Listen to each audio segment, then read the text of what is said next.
오늘이 이제 어린이날이에요. 그죠? 5월 어린이날이고 수요일이 어버이날입니다.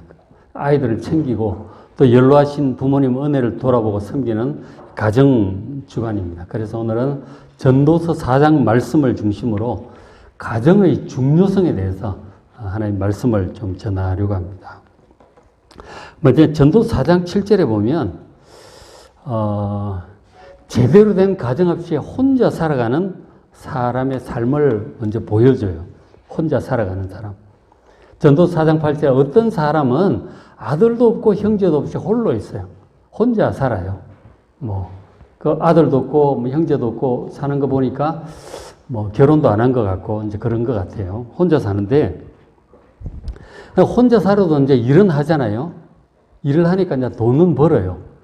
돈은 자꾸 쌓이겠죠. 애 키울 일도 없고 돈은 잘 모이겠지. 그렇게 될 텐데 수고해서 재산은 이제 자꾸 늘어가요. 늘어가는데 문제는 재산이 늘어도 그 재산이 충분하다고 여겨지질 않는 거죠. 그의 눈은 부여를 족하게 여기질 못해요. 돈이 이렇게 부동산도 사고 주식도 늘어가는데 충분하다는 느낌은 들질 않는 거죠. 근데 이거는 사실 누구나 마찬가지 아니겠어요? 돈은 아무리 벌어도 충분하다고 여기는 사람은 세상에 아무도 없는 것 같아요. 없는 사람은 1억, 10억, 목표를 달성하면 만족하겠다.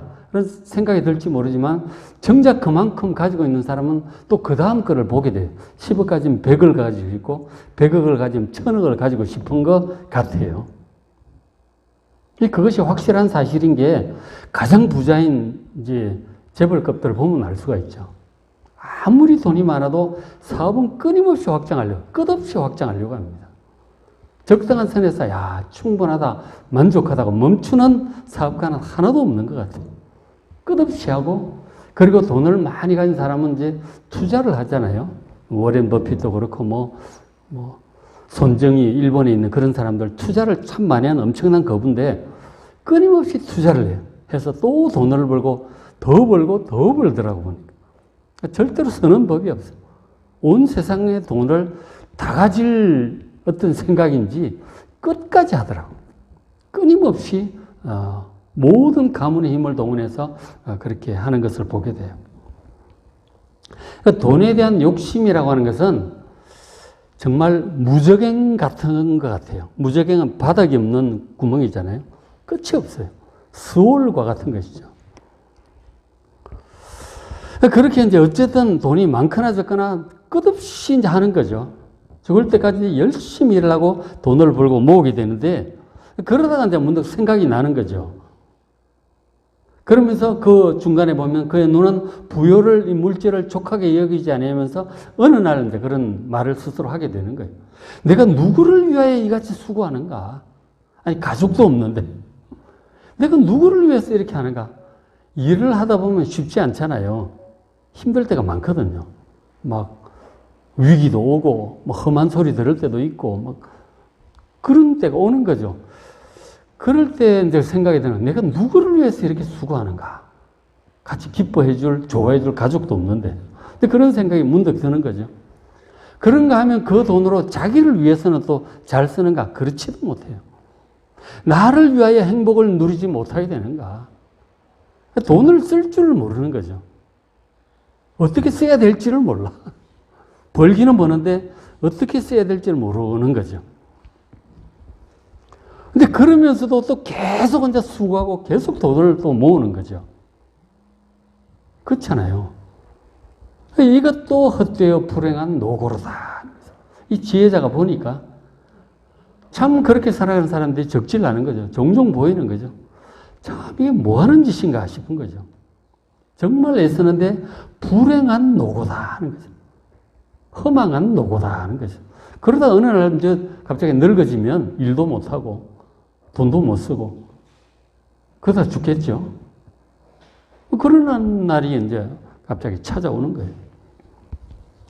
그나마 이제 사랑하는 가족이라도 있으면 일단 그 돈을 가족들을 위해 쓰잖아요. 쓰면은 또 행복해하고 외식도 하고 행복해하고 아이들도 행복해하고 그런 걸 보면서 또 보람이라도 느끼죠. 혼자 사는 사람은 그런 것도 없다 하는 거죠. 근데 이제 돈을 그렇게 가족들을 위해 쓰고 행복해하고 이걸 보면서 보람을 느끼는 사람은 근데 돈 쓰는 그 보람이랄까, 그걸 좀 느끼죠. 가족에서부터 이제 하잖아요. 그래서 이제 더 확장해서 돈도 여유도 되면 더 어려운 사람들도 보게 되죠. 주변에 보게 되죠.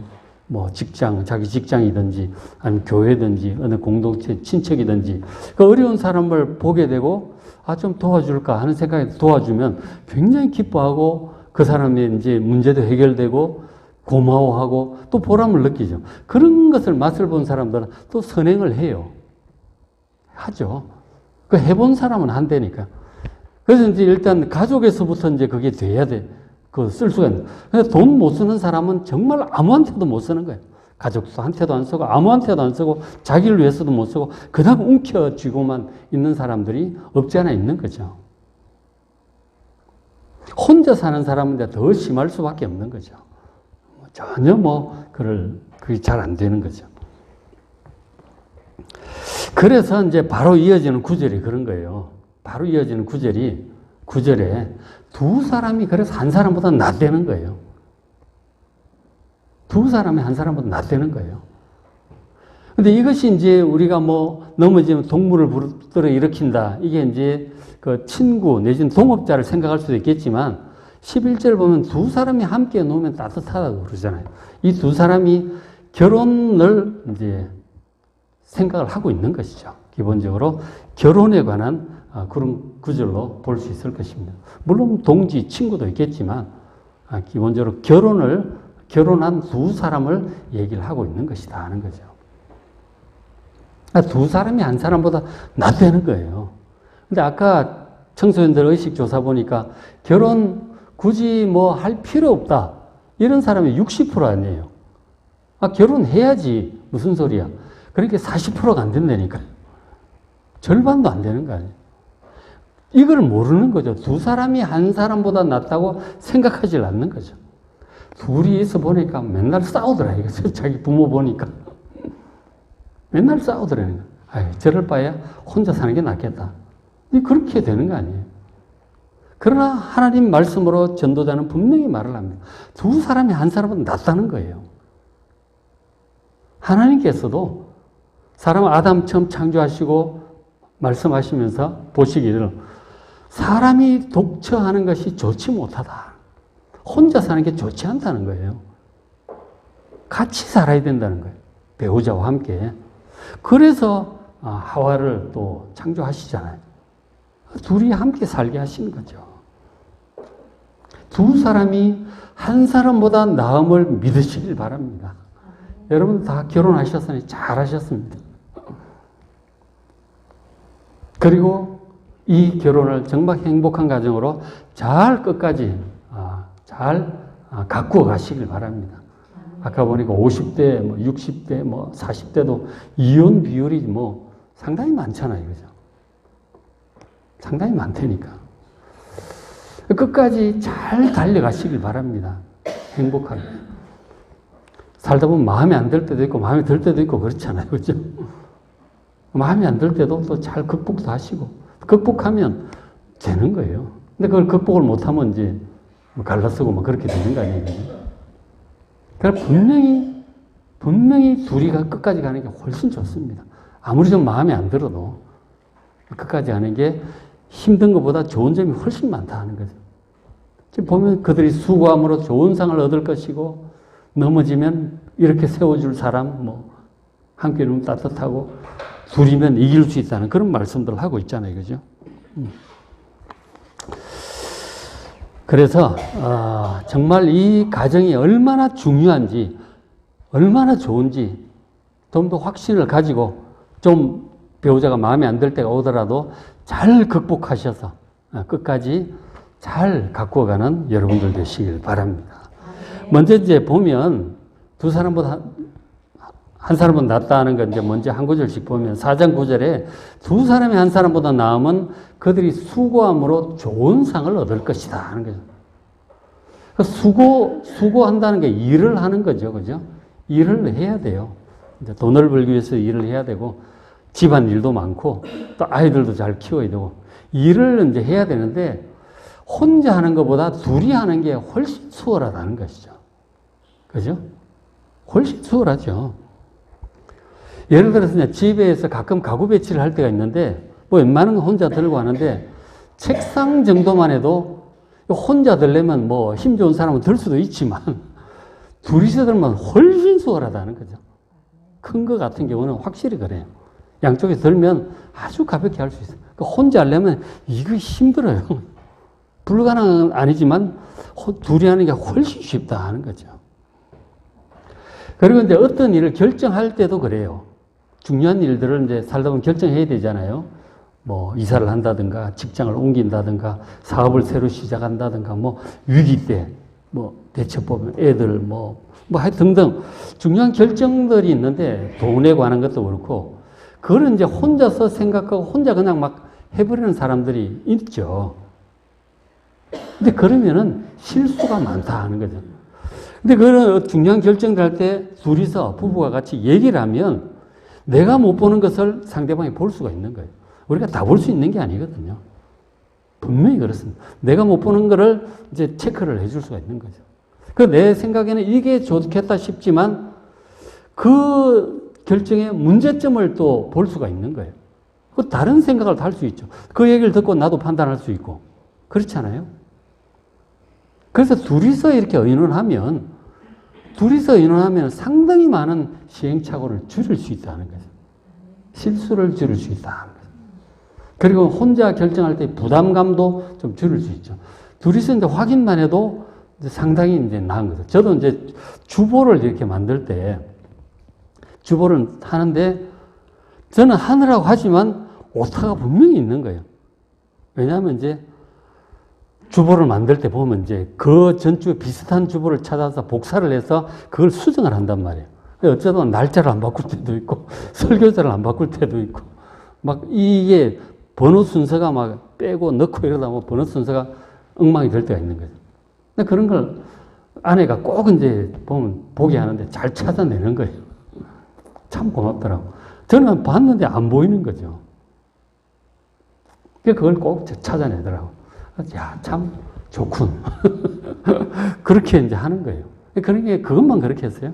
그게 사소한 것들이 이제 굉장히 많은 거죠. 그리고 이제 일을 할 때, 혼자 하는 것보다 둘이서 그렇게 같이 하면 부담이 이제 반으로 줄어드는 거예요. 확실히 줄어든다는 거죠. 예를 들어서 장거리 운전을 이제 한다고 치면, 혼자 사는 것보다 둘이서 번갈아 하면 훨씬 수월하죠. 그렇게 하는 부부들이 많이 있어요. 특히 이제 저 같은 경우도 이제 가다가 옛날에 이제 부모님 계실 때 부산도 종종 왔다 갔다 하는데 멀잖아요. 차 막히고 그러면 상당히 먼데 졸려올 때 한 타임 해주면 얼마나 고마운지 몰라가지고 혼자서 가게 되면 이거 어떡할 거야. 길가에 세워놓고 가야 되나? 한숨 자고 가야 되나? 그러면은 시간도 지체가 되는 거죠. 근데 졸려올 때 한 타임 해주면은 잤다가 눈 떠보면 많이 와 있어. 한 100km쯤 와 있어. 공짜 같더라고요. 그리고 또 이어받아서 또 가고. 훨씬 수월하죠. 근데 그게 안 되는 집도 있더라고 보니까. 왜냐하면 이 남편들 중에 아내가 운전하는 걸 도저히 못 믿겠다는 거예요. 들이받을 것 같아요.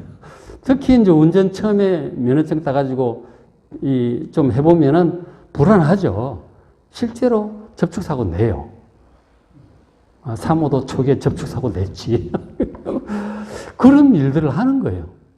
근데 그래도 참고, 인내하고, 수리하고, 보험을 하면 되지 뭐. 수리하고, 괜찮아, 하라고. 그래갖고 이제 하다 보니까 이제 잘 되잖아요. 한 1년 하면 다 되거든요. 그러니까 그걸 참아주고, 인내하고, 격려해주고, 해서 이제 운전을 잘하게 만들어 놓으니까 훨씬 수월하다니까. 근데 그게 안 되는 남편들이 꽤 있는 거죠. 못 믿겠다는 거예요. 운전대 못 맡기게 되는 거예요. 그러면 자기 평생 혼자 해야 돼. 뭡니까? 그 유능한 아내를 두고 그럴 일이 아니죠. 같이 하면 훨씬 수월하다. 그리고 이제 보통 이제 아내가 지혜로울 때가 많아요. 남자, 전에도 말씀드렸지만, 잠언의 지혜라고는, 호크마라고 하는 단어가 여성 명사예요. 그러니까 여자가 지혜롭다니까. 꼭 이제 얘기를 해야 돼요. 큰 일, 작은 일 다 이렇게 얘기를 해보면, 분명히 못 보는 것을 보고, 내가 생각했던 그것들의 문제점을 이제 얘기를 해줄 수 있어요. 그러니까 잘 실수를 줄이면서 해 나갈 수 있는 것이죠.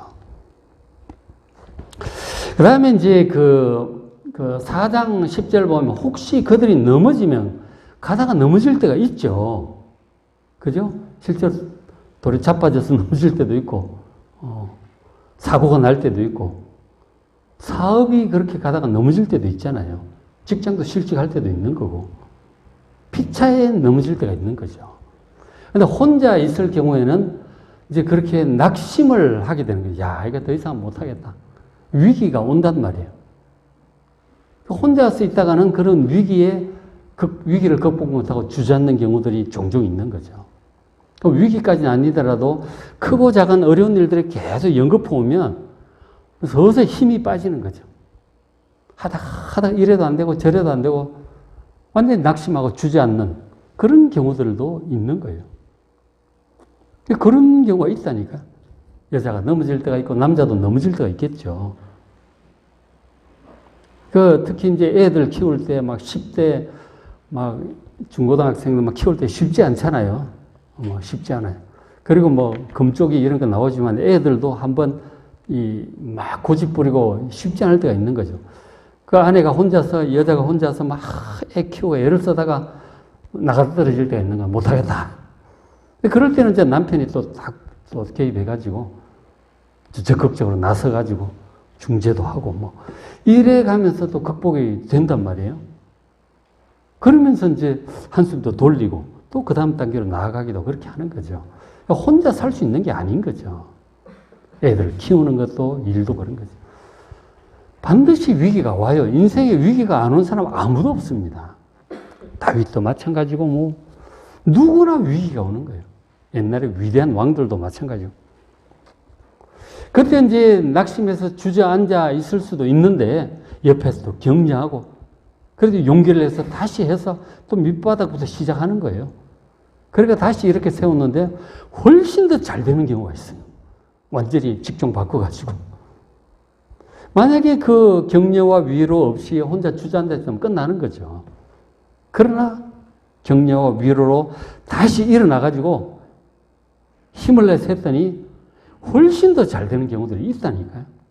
지금 구체적인 예가 뭐 딱히 기억이 안 나는데 있다니까요. 많이 있어요. 그래서 이제 그들이 넘어지면 하나가 그 동물을 붙들어 일으키는 거예요. 그래서 위기를 극복할 수 있는 거죠. 근데 홀로 있어서 옆에 그런 사람이 없다. 그래서 넘어졌는데 붙들어 일으킬 자가 없다. 그건 뭐 화가 있는 거죠. 끝나는 수가 있는 거죠. 근데 그런 위기가 인생사에 반드시 오기 때문에 정말 옆에서 함께 가는 게 굉장히 중요해요. 굉장히 중요하다 하는 거죠. 그러니까 약해할 때도 그렇고, 그 다음 사소한 걸 또 보면, 어디 등이 결려가지고 파스를 붙여야 돼. 혼자서 붙일 수가 있나요? 파스를 못 붙여. 그거 붙여줘야 돼. 혼자 있는 사람은 그게 안 된다니까. 심각하죠. 외식을 가도 혼자서 못 가는 데도 있어요. 꼭 2인 이상 해야 주문할 수 있는 음식이 있어요. 그러니까 좀 부부지간에 끝까지 좀 잘 하시기 바랍니다.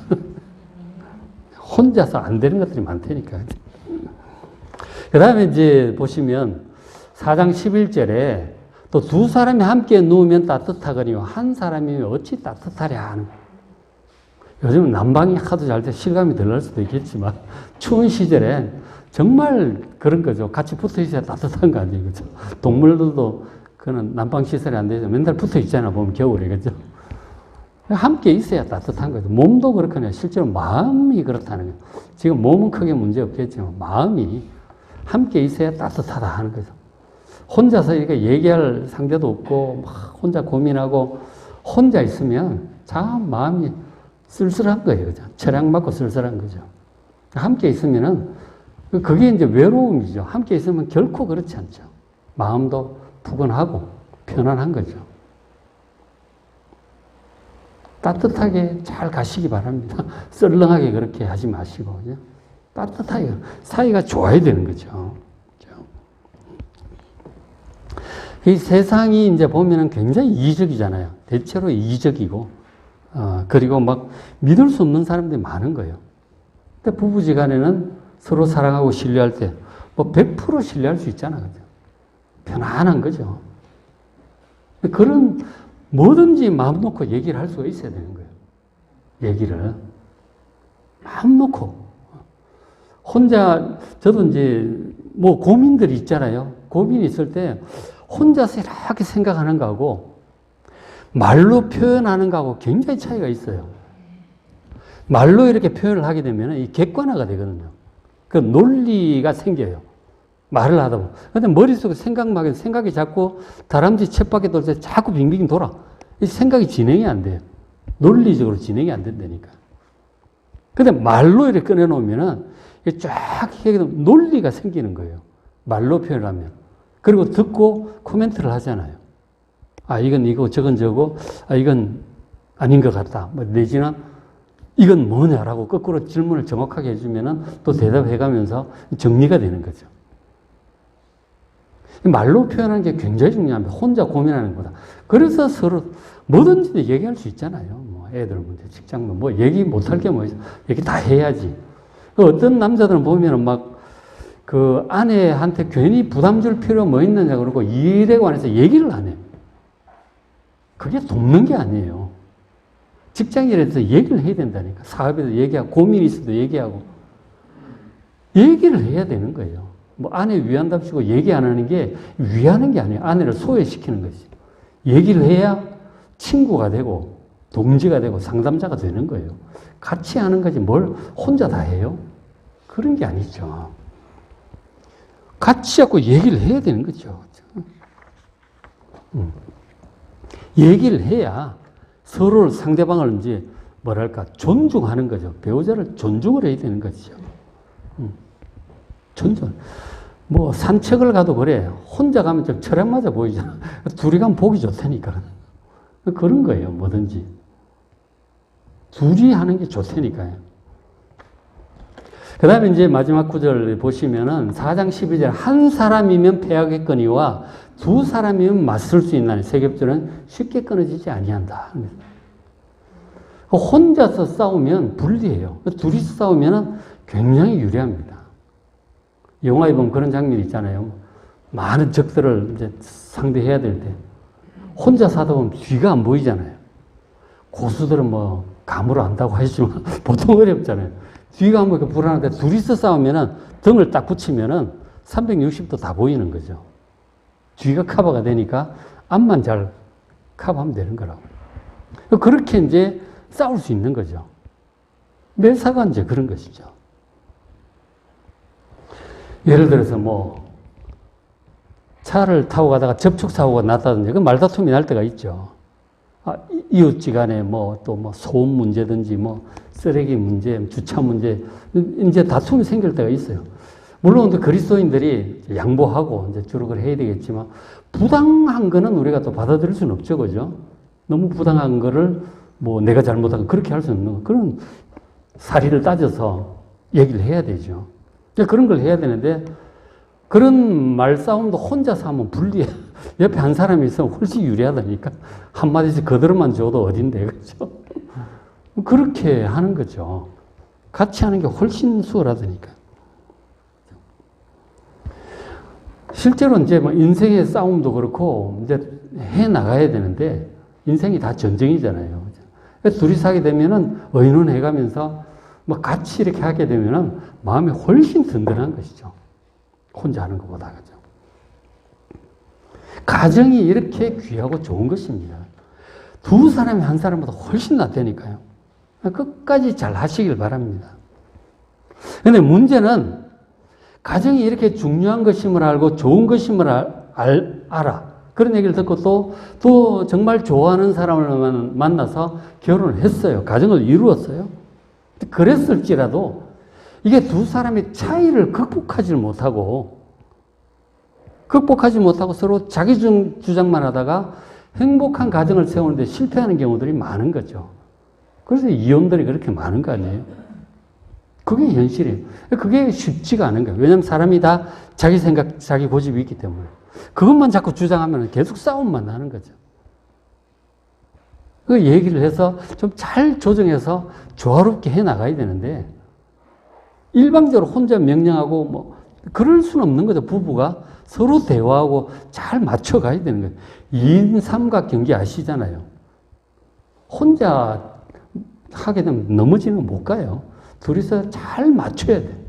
호흡을 맞춰야 되는 거예요. 대화를 통해서 잘 맞춰가야 되는 것이죠. 지금 이 시대에 이제 그게 잘 안 되잖아요. 이혼들이 많은 거예요. 자기 주장하다가 이제 자기 생각만 가지고 하다가 자꾸 싸우고 이렇게 이혼을 하게 되는데, 근데 이런 시대이기 때문에 더더욱 우리 하나님의 백성들이 하나님 말씀에 순종해서 서로 사랑함으로 행복한 가정을 이루어야 할 책임이 있습니다. 야, 그리스도인들은 정말 부부 사이가 좋구나. 왜냐하면 우리는 사랑의 종교잖아요. 사랑에 대해서 그렇게 많은 얘기를 듣는데 사랑을 못하고 이 가정이 사랑함으로 행복하지 못하다면 그 어떻게 말씀대로 잘 못 사는 거죠. 그런데 사랑이라고 하는 게 쉽지가 않다니까. 연애할 때는 정말 다 될 것 같은데 막상 결혼해 살아보면 이게 이제 쉽지가 않은 거예요. 안 보이던 게 막 보이고 막 못마땅한 게 자꾸 보이는 거죠. 쉽지가 않다니까. 그래서 성경 말씀에 또 그런 데 대한 교훈들이 있어요. 특별히 이제 에베소서 5장 행복한 가정의 비결. 그러니까 에베소서 5장이 있어요. 제가 몇 년 전에도 설교를 한번 했고 유튜브에 있어요. 에베소서 5장을 한번 찾아보시기 바랍니다. 행복한 가정의 비결. 아마 궁금증 해결 그쪽에도 있을 거예요. 행복한 가정의 비결. 에베소서 5장. 그 중에 핵심은 그랬잖아요. 그죠? 아내는 남편을 공경하는 거예요. 그리고 남편은 아내를 사랑하는 것입니다. 그리고 자녀는 부모를 공경하는 것이고, 부모는 자녀를, 특히 아버지는 자녀들을 노엽게 하지 말라고 그랬어요. 그게 행복한 가정의 비결이에요. 한번 에베소서 5장 꼭 찾아서 한번 들어보시길 바랍니다. 그리고 사랑이 쉽지 않은 것이 다 이제 자기 주장, 자기 생각이 있기 때문이거든요. 그걸 어떻게 해야 되는지, 사랑의 구체적인 실천 방법, 그 어디 있어요? 고린도전서 13장이에요. 사랑은 오래 참고, 사랑은 온유하며, 사랑은 화내지 않고, 사랑은 남의 유익을 구하고, 믿어주고. 고린도전서 13, 이게 쉽지 않아요. 쉽지 않은데 생각을 안 하면 절대로 안 되죠. 고린도전서 13장 좀 잘 좀 보시고, 고린도전서 13장 그것에 관해서 제가 설교를 잘 해놨어요. 전에 들어보셨을 거예요. 잊어버리셨다면 고린도전서 13장도 좀 찾아서 꼭 좀 보시기 바랍니다. 하나님 말씀 듣고 순종하면 반드시 사랑할 수 있고 행복한 가정을 세울 수 있습니다. 어렵지 않아요. 단순해요. 믿고 그냥 하면 돼요. 근데 그런 말씀 듣지도 않고 보지도 않고 그냥 내 생각, 내 기분대로 가면 그건 사랑할 수 없고 행복해지지 않죠. 하나님 말씀 믿고 그대로 순종하는 것, 이것이 행복의 비결이고 행복한 가정의 비결이고 사랑의 비결입니다. 여러분 오늘 말씀 듣고 이 가정이 얼마나 좋은 것인지 한번 잘 보시고 오늘 말씀대로 둘이서 하면 그렇게 세상 이길 수 있고요. 그죠? 그리고 연약해질 때 서로 세워줄 도움이 되고 일도 효율적으로 잘할 수 있고 그리고 함께하면 따뜻하고 재미도 있습니다. 그러니까 행복한 가정, 사랑의 가정 끝까지 잘 세워서 주님 앞에 가는 여러분 되시기를 주의 이름으로 축복합니다.